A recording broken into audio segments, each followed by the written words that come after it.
ठीक है, चलिए आज हम बात करेंगे, देखिए विद्युत विभव या यूं कहें विभव तथा विद्युत क्षेत्र में संबंध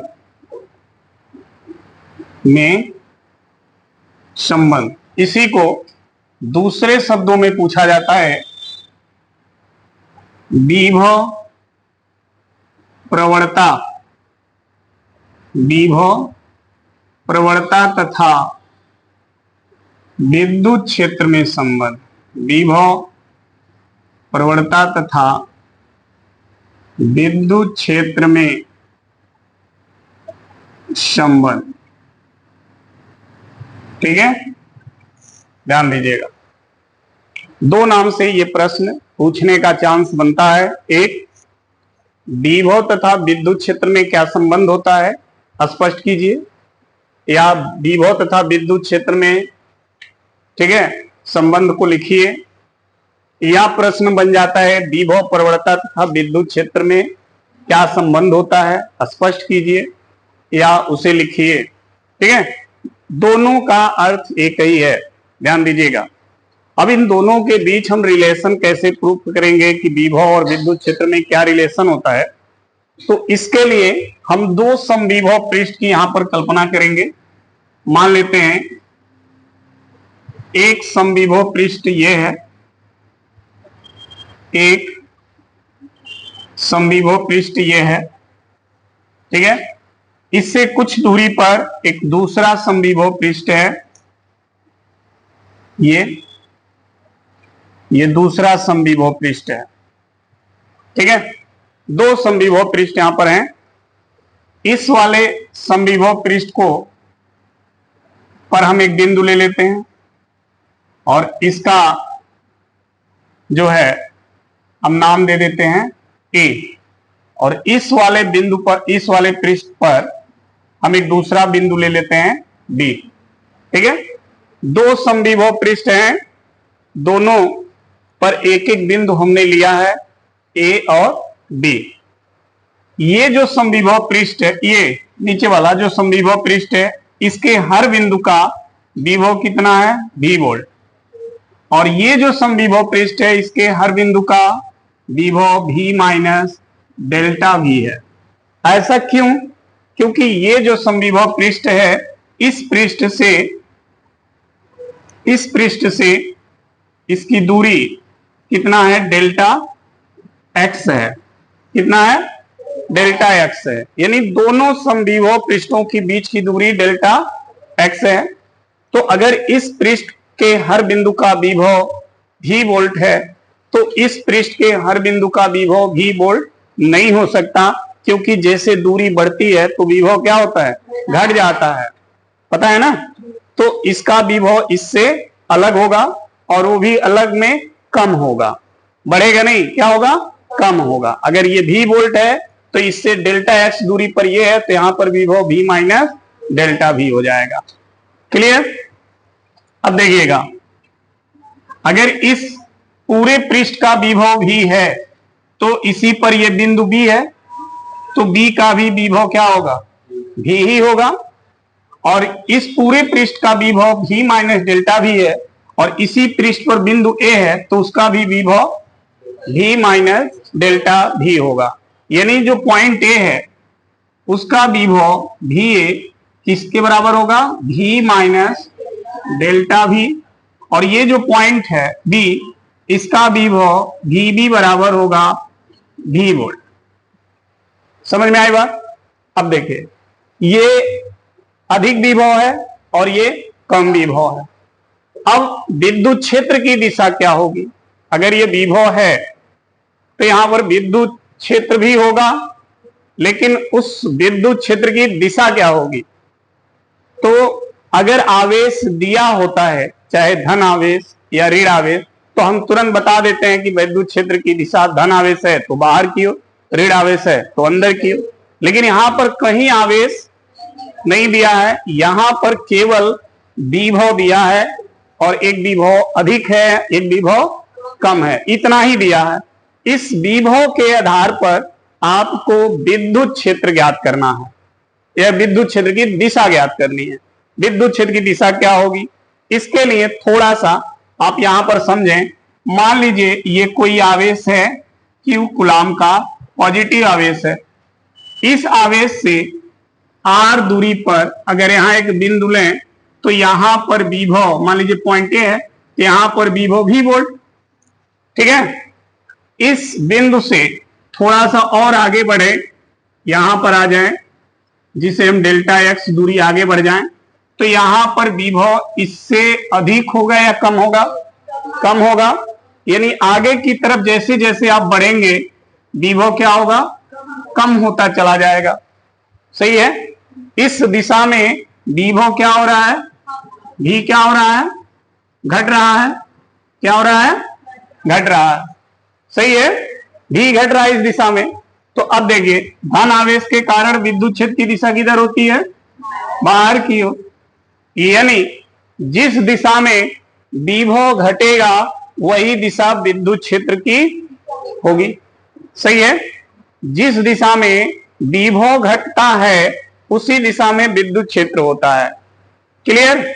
अच्छा अब आप सोचेंगे सर अगर ये ऋण आवेश हो तो देखिए अगर ये ऋण आवेश है, मान लीजिए ये ऋण आवेश है, ठीक है।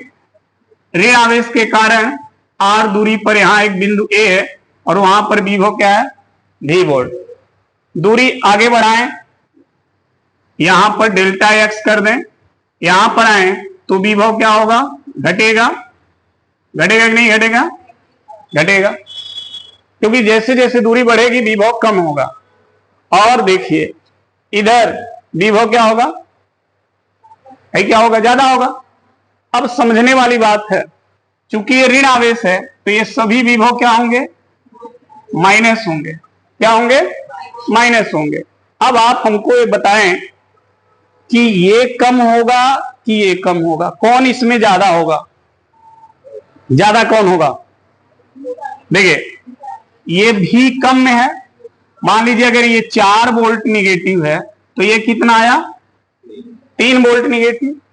इधर जाने पे क्या होगा, तो ये बड़ा है कि ये बड़ा है, बड़ा कौन है, ये वाला, और है वाला। तो विभव किधर कम हो रहा है, अंदर की ओर।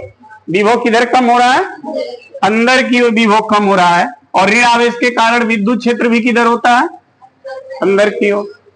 तो जिधर विभव कम होगा विद्युत क्षेत्र की दिशा उधर होगी, क्लियर है ना।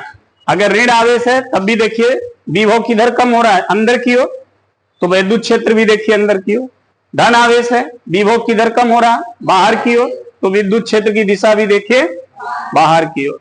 यानी जिस दिशा में विभव घटेगा उसी दिशा में विद्युत क्षेत्र होगा, कोई डाउट नहीं। कहीं पर भी अगर इस तरह विभव दिखा दिया जाए और कहा जाए बताओ विद्युत क्षेत्र की दिशा क्या होगी, तो जिधर विभव घटे तुरंत कहना सर इस दिशा में होगी, ठीक है। तो यहां पर विभव ज्यादा है, यहां पर विभव कम है, यानी ऊपर की ओर विभव कम है, नीचे की ओर विभव, तो विद्युत क्षेत्र की दिशा किधर होगी, ऊपर की ओर। यानी यहां पर विद्युत क्षेत्र की दिशा हो गई है, समझ में आई बात, ये हो गई विद्युत क्षेत्र की दिशा।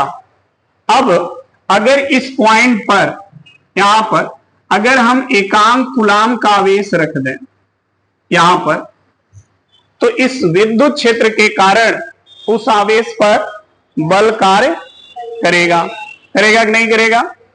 आप पहले भी पढ़ चुके हैं कि अगर किसी विद्युत क्षेत्र में कोई आवेश हो तो विद्युत क्षेत्र उस आवेश पर बल लगाएगा और उस बल की दिशा विद्युत क्षेत्र के दिशा में होती है। तो यह विद्युत क्षेत्र इस आवेश पर बल किधर लगाएगा, ऊपर की ओर, और उसी को कहते हैं विद्युत बल Fe, और उसका मान होगा Q नॉट इंटू इतना बल ऊपर की ओर कार्य करेगा। समझ में आ गई बात। अब अगर इस आवेश को हम A से B तक लाएं तो विस्थापन किधर होगा, इधर।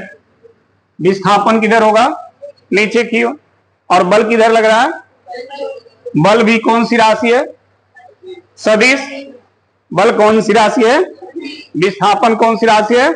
सदिश। दोनों सदिश हैं और दोनों एक दूसरे के ठीक विपरीत हैं, तो दोनों के बीच का कोण कितना डिग्री बनेगा? 100।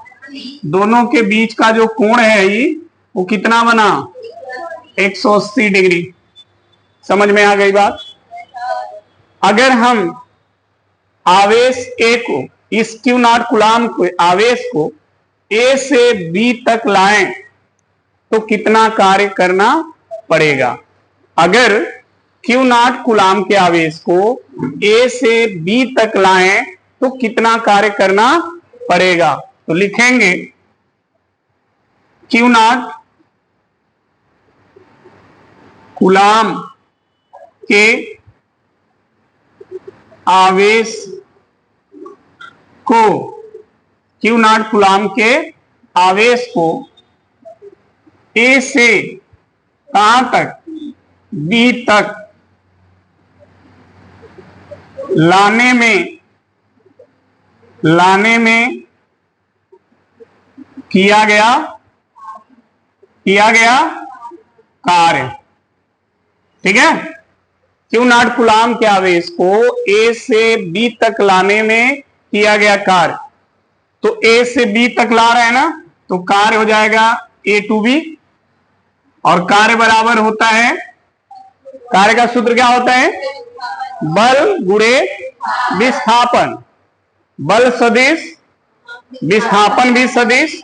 इसका मतलब vector F E dot vector delta x, यही हुआ ना। विस्थापन कितना करना है? ए से बी तक कितना? Delta x. तो ये हो गया कार्य का सूत्र, बल गुणे विस्थापन। चूंकि ये डॉट प्रोडक्ट है, क्या है? डॉट। जब डॉट प्रोडक्ट होता है तो इनका प्रोडक्ट कितना आएगा? कितना आएगा? इसमें आ जाएगा कॉस, यानी हो जाएगा F E delta x into cos theta. ठीक है, अगर दो सदिश डॉट के रूप में है तो उसको हम ऐसे लिखेंगे। देखिए दोनों सदिश हैं, दोनों के बीच में डॉट है, तो दोनों को जब लिखे गुणा करेंगे तो इसका परिमाण और इन दोनों का परिमाण लिखेंगे और इनके बीच का कास, कोण जो होगा। ठीक है, चूंकि थीटा का मान कितना है? 180। जब 180 यहां पुट करोगे ना यहां पर, तो कितना मान आएगा? -1। ये हो गया माइनस, तो -1 में इन दोनों का गुणा करोगे तो ये वैल्यू निगेटिव हो जाएगी, यानी आएगा minus F E delta x. समझ में आ गई बात? चूंकि एफ ई की वैल्यू है क्यू नॉट इंटू, है ना, यहां रख दो, तो डब्ल्यू ए बी बराबर हो जाएगा क्या? Minus Q not E delta x, ये हो जाएगा। फिर देखो, चूंकि क्यू नॉट कितना माना गया है? 1 कूलम, तो यहां 1 रख दोगे तो डब्ल्यू ए बी बराबर हो जाएगा minus E into delta x, और ये बन गया समीकरण 1। समझ में आ गई बात? अगर एकांक कूलाम के आवेश को ए से बी तक लाओगे ना तो इतना कार्य करना पड़ेगा। कोई डाउट? देख लेना, क्लियर है ना? बोलो। फिर एक बार देखो, हमने 2 समविभव पृष्ठ लिया है, ए समविभव पृष्ठ का विभव और इस समविभव पृष्ठ का विभव। इसका विभव इससे कम इसलिए क्योंकि यह पृष्ठ इससे डेल्टा एक्स दूरी पर है, और जैसे दूरी बढ़ती है तो विभव, इसलिए इस पृष्ठ का विभव इससे डेल्टा भी कम है। क्लियर? अब इस पृष्ठ पर जितने बिंदु होंगे सबका विभव क्या होगा? तो इसी पर बी बिंदु हमने लिया, इसका भी विभव भी वो। इस पूरे पृष्ठ का विभव यह है, इस पर कोई भी बिंदु लोगे तो उसका विभव यही होगा। हमने इस पर बिंदु ए लिया, उसका भी विभव देखो वही होगा। ठीक, अब इस बिंदु पर हमने क्यू नॉट कूलाम का आवेश रखा, ठीक है, इस बिंदु पर क्यू नॉट कूलाम का क्या किया, आवेश रखा, और उस आवेश का मान कितना है, 1 कूलाम, ठीक है। अब यहां जब आवेश रखेंगे तो विद्युत क्षेत्र के कारण उस आवेश पर बल लगेगा, क्योंकि जब विद्युत क्षेत्र होगा तभी विभव होगा, बिना विद्युत क्षेत्र का विभव नहीं हो सकता। तो अगर यहां विभव है तो समझिए कि विद्युत क्षेत्र भी है। तो उस विद्युत क्षेत्र की दिशा क्या होगी, ये जानने के लिए आपको देखना होगा कि विभव किस दिशा में घट रहा है। तो हमने देखा विभव ऊपर की तरफ घट रहा है, क्योंकि अगर इसका भी वोल्ट है तो इसका कम है, यानी ऊपर की ओर कम हो रहा है। तो विद्युत क्षेत्र की दिशा ई क्या होगी, ऊपर की ओर। इसी विद्युत क्षेत्र के कारण यहाँ पे जो क्यू नॉट आवेश रखा गया है, उस आवेश पर एफ ई बराबर इतना बल कार्य करेगा, और उस बल की दिशा भी ऊपर की ओर होगी। अगर आवेश को ए से बी तक लाना है, डेल्टा एक्स दूरी विस्थापित करना है, तो कार्य कितना होगा। तो देख रहे हैं कि बल ऊपर की ओर और विस्थापन दोनों सदिश हैं, तो दोनों के बीच 100। अब इसको नीचे की ओर जब लाएंगे तो कार्य का फॉर्मूला होता है बल गुणे, क्योंकि दोनों सदिश हैं तो F E dot vector X delta X, इन दोनों को अदिश गुणनफल के रूप में लिखेंगे तो आएगा F E delta x cos, चूंकि थीटा की वैल्यू 100 यहां रखोगे तो कॉस 180 का मान, तो ये -1 हो जाएगा। -1 में इसका गुणा करोगे तो पूरा निगेटिव हो जाएगा। एफ ई का मान देखो क्यू नॉट ई, ठीक, एफ ई की जगह क्यू नॉट ई रख दो। जैसे क्यू नॉट ई रखोगे तो ऐसे आपको दिखेगा। इसमें क्यू नॉट की वैल्यू में कितना माना है, तो क्यू नॉट की जगह 1 रख दोगे तो बचेगा ई डेल्टा। समझ में आ गई बात। अब देखो विभवांतर से, विभवांतर का सूत्र क्या होता है, वी भी माइनस बराबर डब्ल्यू ए बी बटे क्यू, यही होता है ना विभवांतर का सूत्र। अब देखना ध्यान से, वी बी का मान कितना है जी, हाँ, भी वोल्ट माइनस वी ए का मान कितना है, यहां लिखो भी माइनस डेल्टा बराबर डब्ल्यू ए बी बटा क्यू नॉट, और क्यू नॉट का मान तो 1 लिखे या, तो बचेगा क्या, ए बी, यही होगा ना। अब देखो भी माइनस, ब्रैकेट खोलोगे तो अंदर चिन्ह का होगा और ये हो जाएगा डब्ल्यू। अब देखो प्लस कट गया, यानी डेल्टा भी बराबर ए बी, और ये बन गया समीकरण 2, बना ना।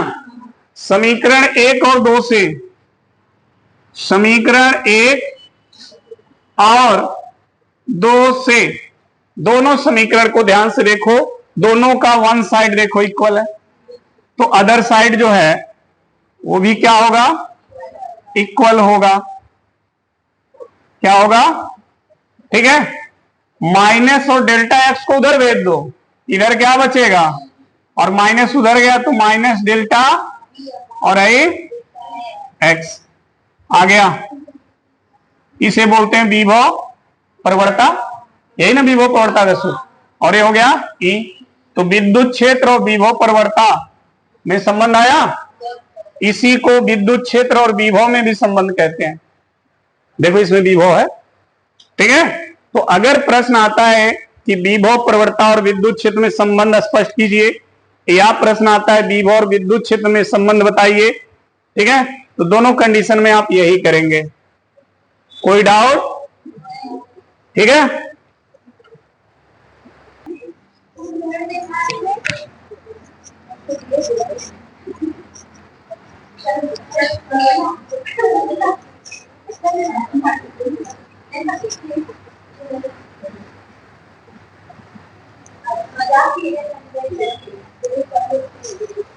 चलिए अगला टॉपिक देखें, आवेशों, ये बचवा देखो, आवेशों के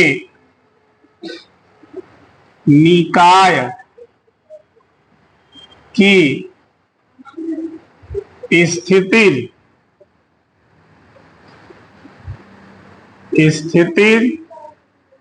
ऊर्जा, समझो इसको, आवेशों के निकाय की स्थितिज ऊर्जा।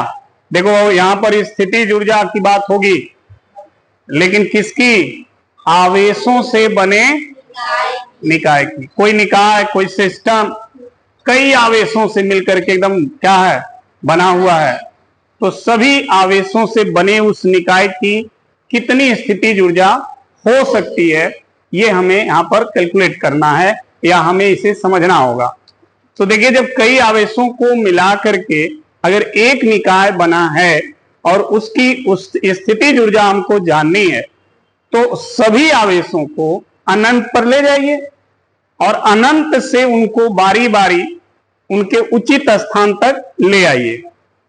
तो लाने में जितना कार्य होगा उन सभी कार्यों को क्या करिए, जोड़िए, और जोड़ने पर जो कार्य आएगा वही कार्य उस निकाय की स्थिति ऊर्जा हो जाएगी। समझ में आई बात? जैसे मान लो एक निकाय है, इसमें हिस्सा कहां आवेश है, सब आवेशों से ये निकाय बना हुआ है और इन सभी आवेशों का ये उनका स्थान है। करना क्या है, इसको ले जाओ अनंत पर और वहां से ले आओ। कितना कार्य करना पड़ा, उस कार्य की गणना कर लो। फिर दूसरे को अनंत पर ले जाओ, उसको ले आओ। तीसरे को अनंत पर ले जाओ, उसको ले आओ। बारी बारी से सबको अनंत पर ले जा करके उनके स्थान तक आपको लाना है, ठीक है। और जो अलग अलग कार्य हो रहे हैं ना, सभी कार्य को जोड़ लेना है। जो कार्य आएगा वही इस पूरे निकाय की क्या हो जाएगी, स्थिति ऊर्जा हो जाएगी। क्या हो जाएगी? स्थितिज ऊर्जा। समझ में आ गई बात? देखो,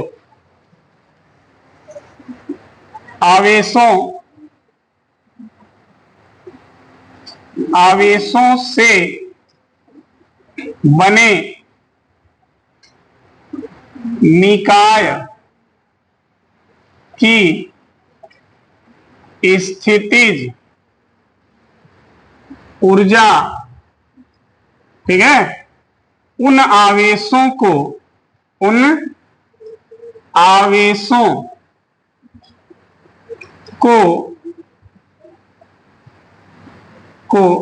अनंत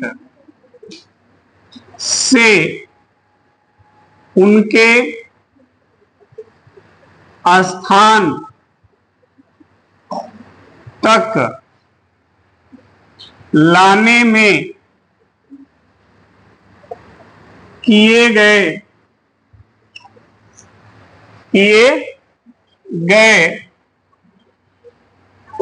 कार्यों,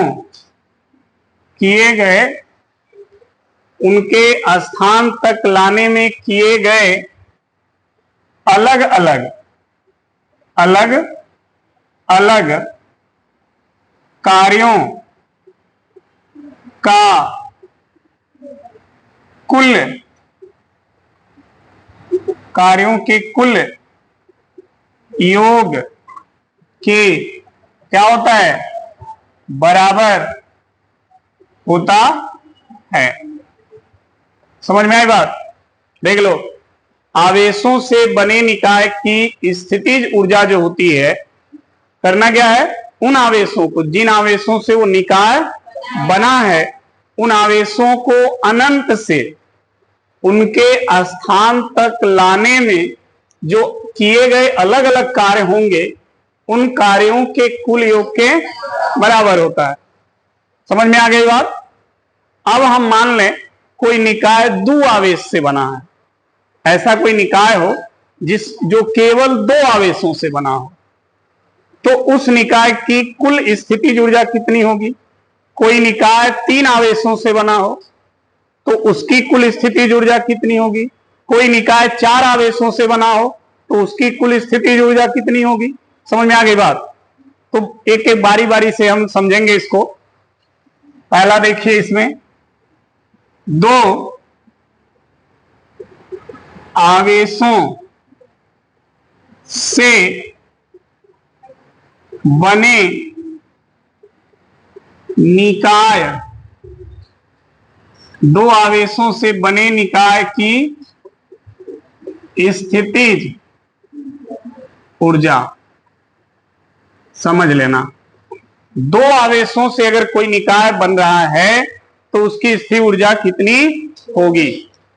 ठीक है, तो देखो, मान लो कोई निकाय दो आवेशों से बना है और उन आवेशों का उस निकाय में जो स्थान है वो ए है, P1, और उन आवेशों का स्थान है उस निकाय में।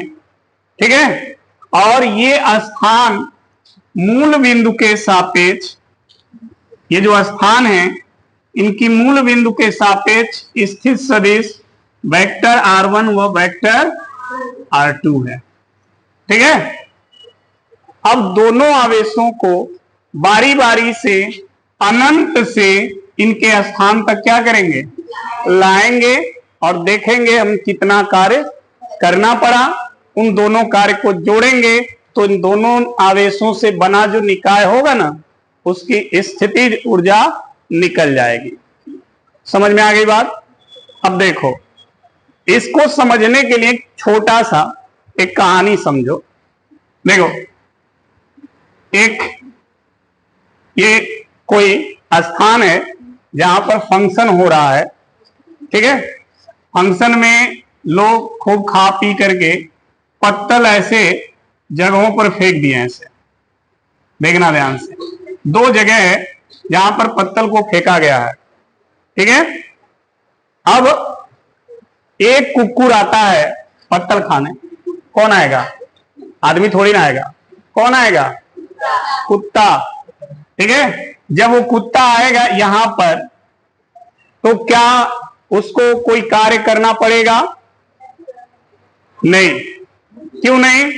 क्योंकि यहां पर उसको कोई भगाने वाला नहीं है, तू आराम से दावत उड़ाएगा।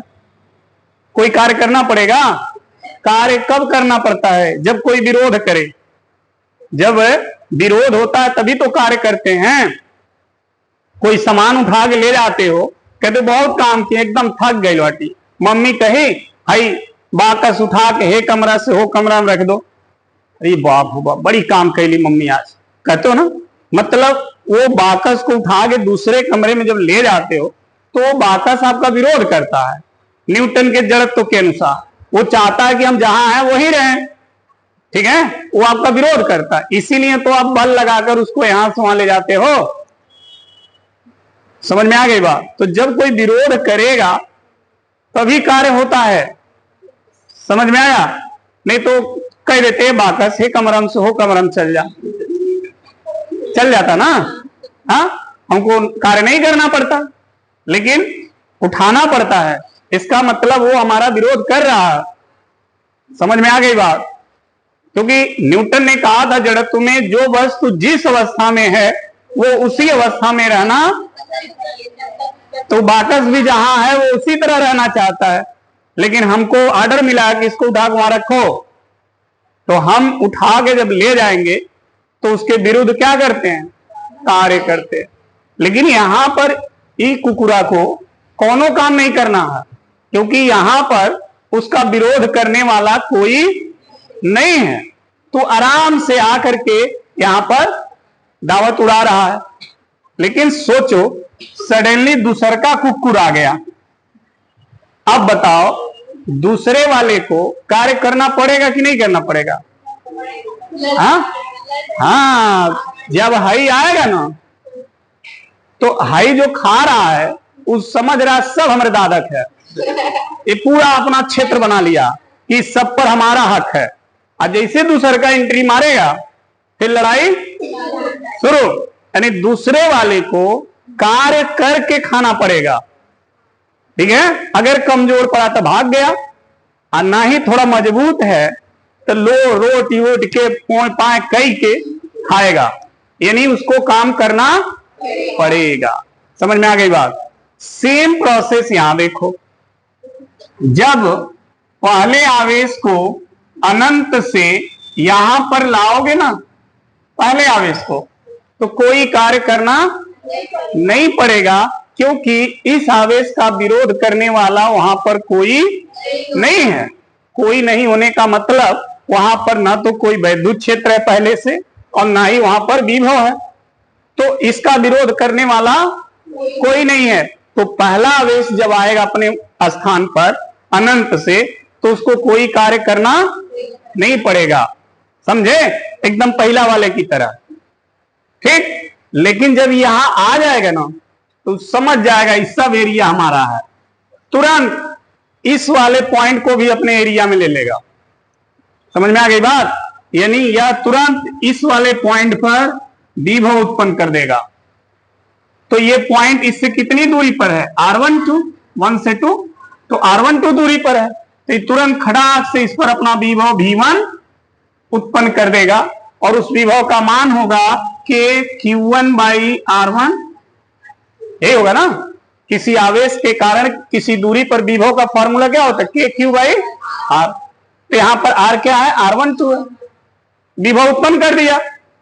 अब जब दूसरका को यहां पर लाओगे, यहां पर अनंत से दूसरे वाले आवेश को ला रहे हो, तो उस आवेश को कार्य करना, क्योंकि यहां पहले से ही अपना दबदबा बनाया हुआ है, समझ में आया? तो इसको अनंत से यहां तक लाने में कार्य करना, तो उसके कार्य की हमें गणना करनी पड़ेगी। है तो फ्री में आ गया, लेकिन इसके कार्य की गणना करनी पड़ेगी। तो देखो इसका कार्य कितना हुआ? 0। पहले वाले का कार्य कोनो काम नहीं किया हो, लेकिन दूसरे वाले का कार्य जब देखोगे तो दूसरे वाले का कार्य कितना होगा? जिस आवेश को लाओगे वो आवेश और यहां पर जो विभव ये उत्पन्न किया है वो विभव दोनों के गुणनफल के बराबर हो जाएगा। समझ में आ गई बात? अब कुल कार्य कितना हुआ? तो W1 प्लस, तो W1 0, यही कुल कार्य हो जाएगा। और यही कुल कार्य इन दोनों आवेशों से बने निकाय की क्या हो जाएगी? स्थिति ऊर्जा हो जाएगी।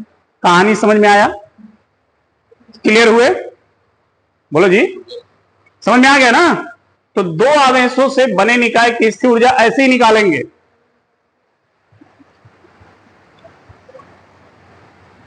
देखो अब लिखना कैसे है इसको।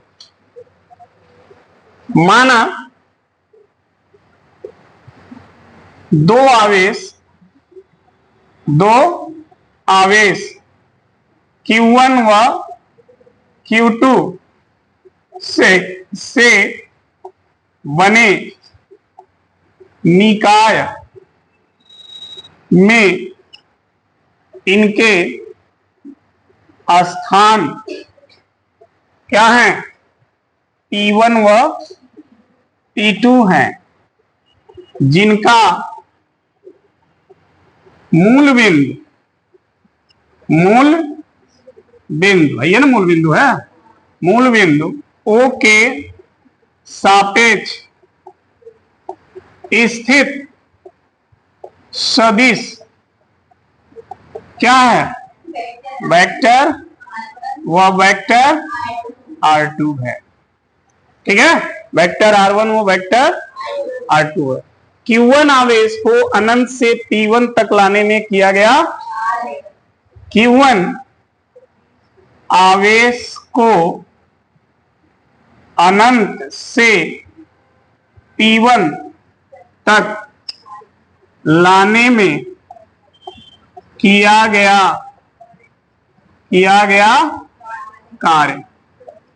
कार्य W1 क्या होगा? क्यों 0? क्योंकि वहां पर पहले से कोई विद्युत क्षेत्र, क्योंकि E क्या है? वहां पर कोई विद्युत क्षेत्र नहीं है। विद्युत क्षेत्र होगा तभी तो विभव होगा, तो जब विद्युत क्षेत्र नहीं है तो विभव कहां से होगा? तो वहां पर कोई विद्युत क्षेत्र, इसलिए पहले वाले को लाने में कोई कार्य करना नहीं पड़ा, ठीक है। Q1 आवेश द्वारा, अब जब Q1 आ गया ना P1 पर तो अपना काम करेगा, तो Q1 आवेश द्वारा P2 पर उत्पन्न विभव, ये विभव तुरंत बनाएगा और वो विभव V1 बराबर के Q1/R1 इतना विभव खड़ाक से ही यहां पर बना लेगा। ठीक है, अब Q2 को अनंत से लाएंगे। Q2 को अनंत से P2 तक लाने में किया गया कार्य।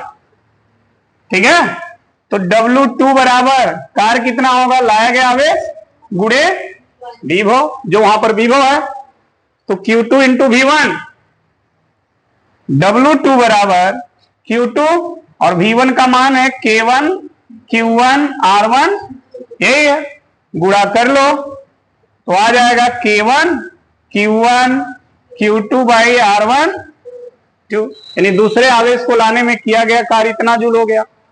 तो कुल कार्य निकाय का कुल कार्य निकाय का कितना हुआ, तो W बराबर W1 प्लस, बहुत अच्छे, W बराबर W1 और W2 है K1 Q1 बाई, समझ में आया, तो W बराबर कितना आ गया, K1 Q2 बाई, इतना कार्य हुआ।